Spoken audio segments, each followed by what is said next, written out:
నీకు నువ్వే రాజురా నిన్నేలేటోడు ఇంకెవడురా అంతండి. మీకు మీరే రాజుని బతకండి, డెఫినెట్గా అందరు కరెక్ట్ సెట్ అవుతారు. Thank you so much Uday Bhanu. That's హృదయాన్ని ఆవిష్కరించిన ఉదయ్ భాను. చూస్తూనే ఉండండి TV9.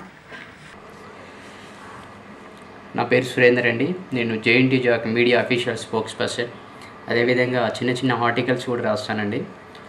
ఈ మధ్య నాకు అందరికీ తెలిసిందే, ఉదయ్ భాను గారు చాలా చక్కగా సాంగ్ రాశారు.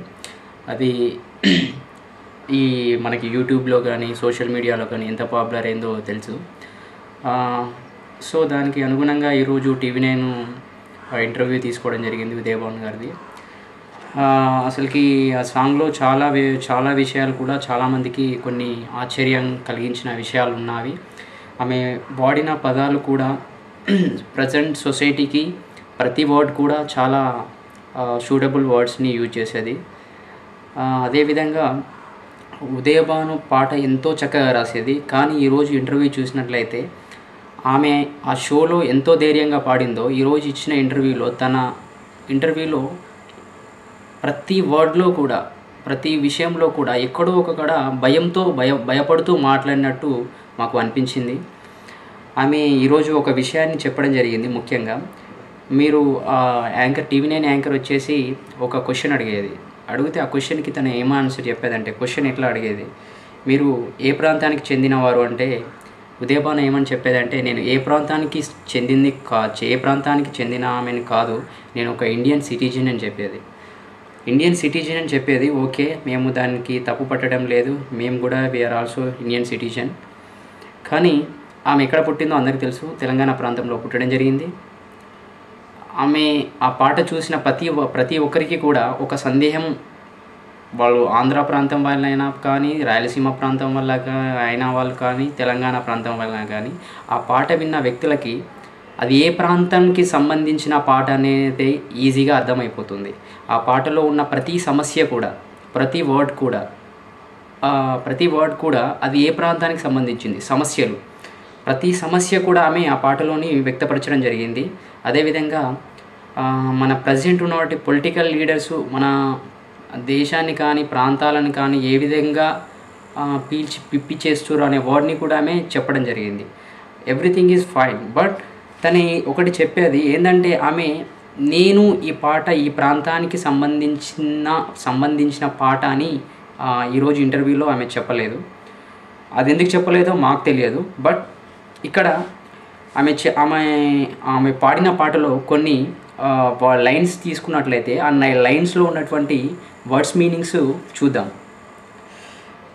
ఎవరో ముద్దు బిడ్డలు అంటూ ఎందుకో పరిగెత్తుతూ మంటల్లో ముద్దలై చనిపోయారని ఒక వర్డ్ ఉంది ఆ పాటలో.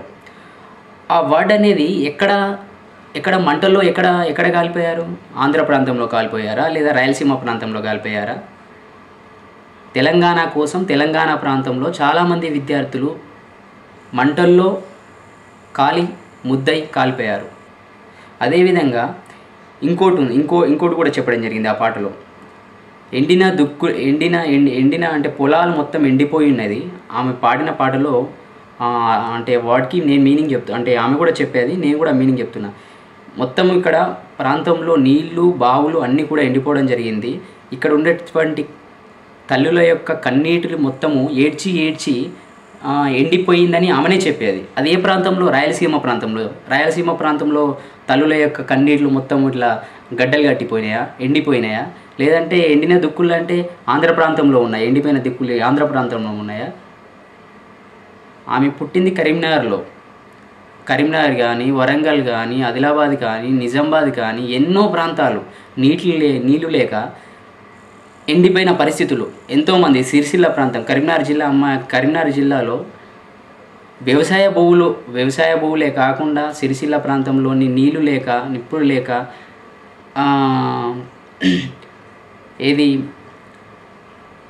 సిరిసిల్ల ప్రాంతంలో చాలామంది ఆత్మహత్యలు చేసుకోవడం జరిగింది. ఇలా ప్రతి విషయం ఆమె పాడిన ప్రతి విషయం కూడా తెలంగాణ ప్రాంతానికి ముడిపడి ఉన్నది ఆ పాట. కానీ ఆమె ఈరోజు మాత్రం ఇంటర్వ్యూలో, నేను ఈ పాట రాసింది మామూలు సొసైటీని బట్టి రాశాను, ఇది ఒక ఆమె ఫైనల్గా ఒక మెసేజ్ నాకు ఏమర్థమైందంటే, నేను ఈ సమస్యలు అనేవి ఒక ప్రాంతంలోనేవి కావు, ఒకే ప్రాంతానికి సంబంధించినవి కావు, ఇవి దేశానికి సంబంధించినవి, అన్ని ప్రాంతాలకు సంబంధించినవి అని చెప్పింది. కానీ ఇది అక్షరాల అసత్యము. ఎందుకంటే ఇక్కడ ఎండిన దుక్కులు అంటే ఇక్కడే ఉన్నాయి, ముద్దయిపోయిన వాళ్ళు అంటే ఇక్కడే ఉన్నారు. ఆంధ్ర ప్రాంతంలో, రాయలసీమ ప్రాంతంలో ఎవరూ లేరు, ఓన్లీ తెలంగాణ ప్రాంతంలో ఉన్నారు. ఆమె ఎందుకు ఆ విధంగా ఇంటర్వ్యూలో చెప్పిందో నాకు అర్థం అవ్వట్లేదు. ఆమె భయపడి చెప్పిందో ఏం చెప్పిందో నాకు అర్థం అవ్వట్లేదు. ఆమె అంతే ధైర్యంగా ఆ షోలో ఒక ఆంధ్ర ఛానల్లో ఆ పాట పాడింది. అంత ధైర్యంగా పాడిన ఆమె ఈరోజు వచ్చి ఇంటర్వ్యూలో నేను ఒక ఇండియన్ సిటిజన్ని, ఆమె తెలంగాణ బిడ్డ అని చెప్పుకోవడానికి కూడా భయపడుతుందో అంటే కారణం ఏంటి? అసలుకి ఆమెను ఎవరైనా బెదిరించి ఉంటారా? ఎందుకు భయపడుతుంది? పాటలో అంతే చెప్పిండు. గాండ్రు నా కొడుకులు అని చెప్పేది ఏది రాజకీయ నాయకుల గురించి చెప్పింది. ఓకే, వీఆర్ యూత్ అందరం మేము నీకు ఎంతో అప్రిషియేట్ చేస్తున్నాము. ఈ పాట పాపులర్ అవ్వడానికి కారణము తెలంగాణ బిడ్డలు. ప్రతి తెలంగాణ బిడ్డ కూడా సోషల్ మీడియాలో తెలంగాణ రెవల్యూషన్ స్టార్ట్ చేస్తున్నటువంటి టీఎన్ఎఫ్ కానీ, టీజేఎఫ్ కానీ, తెలంగాణ ఆజాద్ ఫోర్స్ కానీ, జేఎన్టీ జాగ్ కానీ, ఉస్మానియా జాగ్ కానీ ప్రతి ఒక్కరు కూడా ఆమె పాటని పాపులర్ చేయడం జరిగింది. ఆమె గురించి ఎన్నో వ్యాసాలు రాసడం జరిగింది. రీసెంట్గా నమస్తే తెలంగాణ పేపర్ కూడా ఆమె పాట రాసి ఆమె పాట యొక్క గొప్పతనాన్ని చాటి చెప్పడం జరిగింది.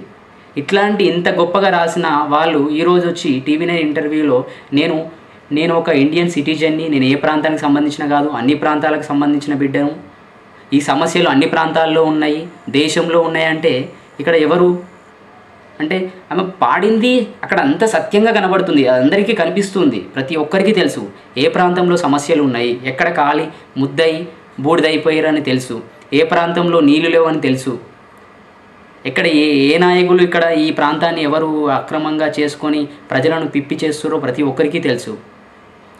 అట్లాంటి ఆమె ఈరోజు వచ్చి ఇంటర్వ్యూలో ఏమని చెప్తుందంటే నేను ఒక ఆంధ్ర బిడ్డను, నేను ఏ ప్రాంతం బిడ్డను కాదు, నాకు అన్ని ప్రాంతాలు సమానము. ఓకే, వీఆర్ యాంకర్, సో మీకు అన్ని ప్రాంతాలు ఒకటే కావచ్చు, కానీ మీరు అంత ధైర్యం చేసిన పాట ఈరోజు వచ్చి మీరు అట్లాంటప్పుడు యాంకర్ అన్నప్పుడు నా లైఫ్ నాకు ఉంటుంది అనే భావన మీకు అంటే నాకు లైఫ్కి ఏదైనా భయము ఏదైనా అవుతుంది అనే భావన మీకు ఉన్నప్పుడు ఆ పాట ఆ రోజు పాడన అవసరం లేదు. మీరు పాడారు, ఆ రోజు పాడితే మేము ఎంతో తెలంగాణ బిడ్డలమై మేము ఎంతో దాన్ని పైకి అంటే దాన్ని ఎంతో అప్రిషియేట్ చేయడం జరిగింది. అబ్బా మా అక్క ఇంత మంచిగా పాడింది, మాకు ఈ పాట ఈరోజు ఎంతోమంది యూత్ అనేది చాలా ఇన్స్పైర్ అయ్యారు తెలంగాణ ప్రాంతం వాళ్ళు. మీరు ఈరోజు వచ్చి ఇంటర్వ్యూలో అవార్డు చెప్పేసరికి నేను ఒక తెలంగాణ ప్రాంత బిడ్డను అని చెప్పుకోవడానికి కూడా మీరు భయపడ్డారు అంటే మీరు అది భయపడ్డారంటే అందులో అసలుకి మాకు ఇప్పటికీ కూడా ఆ షాక్ నుంచి మేము అర్థం అవ్వట్లేదు. మీరు ఏ విధంగా మాట్లాడారో మాకు తెలియట్లేదు. మీరు అంటే మీకు కొన్ని వ్యక్తిగత సమస్యలు ఉండొచ్చు, బట్ ఇప్పుడు మీరు ఆ రోజు పాడిన పాట, ఆ పాటలో ప్రతి వర్డ్ కూడా తెలంగాణ గురించి సంబంధించింది, తెలంగాణలో ఉన్నటువంటి సమస్య గురించే ఉంది. అది ఎవరైనా ప్రతి తెలంగాణ బిడ్డనని కాదు, ఒక ఆంధ్ర వాళ్ళు అంటే వాళ్ళు చెప్పకపోవచ్చు కానీ ఆంధ్ర ప్రాంతం వాళ్ళకి కూడా తెలుసు. మిమ్మల్ని ఎవరైనా ఆంధ్ర ప్రాంతాల మీ వ్యక్తిగతంగా మిమ్మల్ని ఒక ఆంధ్ర ప్రాంతం యొక్క వ్యక్తులు మిమ్మల్ని భయపట్టించారో మాకు తెలియదు, కానీ 99% ఆ పాటను చూసిన వ్యక్తి ఇది తెలంగాణ పాట అని ఖచ్చితంగా అంటాడు, డెఫినెట్గా అంటాడు. బట్ మీరు ఈరోజు టీవీ9కి ఇంటర్వ్యూను బట్టి ప్రతి తెలంగాణ బిడ్డ కూడా చాలా బాధకు గురి కావడం జరిగింది.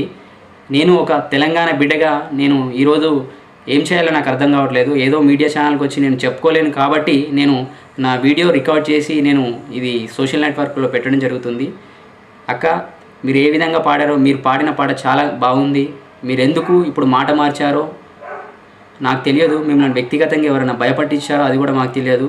బట్ మీరు మళ్ళీ మీడియా ముందుకు వచ్చి చెప్పాలి, ఎందుకంటే తెలంగాణ సమస్యల గురించి పాడినా అని అందరికీ తెలుసు. బట్ ఆ తెలంగాణ పాట కాదు అంటే ఆంధ్ర వ్యక్తులు కానీ ఆంధ్ర నాయకులు కానీ ఇప్పుడు ఎగతాళి చేయడం జరుగుతుంది. ఏమని ఎగతాళి చేస్తున్నారంటే ఇది ఓన్లీ తెలంగాణను వ్యతిరేకించిన పాట అని, తెలంగాణ నాయకులను కానీ తెలంగాణ విద్యార్థులను కానీ తెలంగాణకు సంబంధించిన వారిని వ్యతిరేకంగా ఉందని ఇప్పుడు ఆ పాట జరగడం జరుగుతుంది. ఇదివరకు ఎట్లా ఉండేదని తెలంగాణ ప్రాంతం గురించి పాడిందని అందరూ అనుకున్నారు, కానీ ఇప్పుడు అది రివర్స్గా అవుతుంది, అది రాంగ్ మెసేజ్గా వెళ్ళిపోతుంది. ఇప్పుడు మేము సోషల్ మీడియాలో చూస్తున్నాము, చాలామంది ఆంధ్ర వాళ్ళు చాలా పోస్టులు పెడుతున్నారు, చాలా మెసేజ్లు పెడుతున్నారు. ఇది అప్రిషియేట్ ఇప్పుడు ఆంధ్ర ప్రాంతం వ్యక్తులు ఏంటంటే ఉదయవాన్ పాడిన పాట తెలంగాణ గురించి కాదు, అది అని అట్లా చేస్తున్నారు. బట్ అందులో అందరికీ తెలుసు ఆ పాట తెలంగాణ కోసం పాడిందని. మీరు ఎందుకు భయపడుతున్నారో మాకు తెలియట్లేదు. మీరు భయపడినట్లయితే మీరు టీం ముందుకు వచ్చి నేను భయపడతలేను, నేను ఇదివరకు వన్ టైం నేను ఎదుర్కొన్నాను అని చెప్పారు. బట్ మీకు ఏదైనా వ్యక్తిగత సమస్యలు ఉంటే మేము తెలంగాణ బిడ్డలమై నీకు అంటే నీకు తోడుగా ఉండి నేను నడిపిస్తాము. మీరు మళ్ళీ ఒకసారి మీడియా ముందుకు వచ్చి నేను పాడిన పాట గురించి మీరు మళ్ళీ దానికి కరెక్ట్గా మాకు సమాధానం చెప్పాలని మేము తెలంగాణ జాయింట్ యాక్షన్ కమిటీ నుంచి JNTU హెడ్ జాక్ నుంచి మేము చెప్పడం జరుగుతుంది. Thank you.